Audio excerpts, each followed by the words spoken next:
And it's so important that there is an accurate historical record of what is going on here. Eddy Binford-Ross is a student journalist with the Clippian, a student-run publication out of South Salem High School. My first experience with tear gas. She says she's been covering the federal agents here in Portland since last Friday night.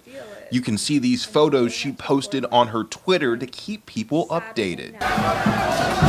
She says for the past 5 nights, she's made the trip to Portland with one of her parents. As part of our safety plan, one of my parents goes up and just up to Portland and just shadows me, because you shouldn't be out at these events without someone else.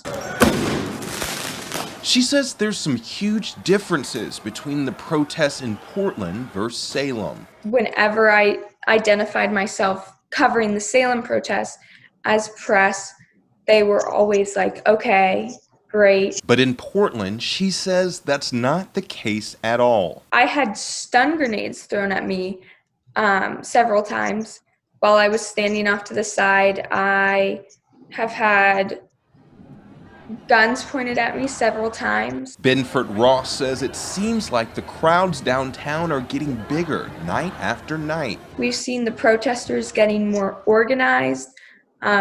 They've become more aggressive. They've got a stronger strategy. I think that the federal officers aren't necessarily having the impact that they're hoping to have.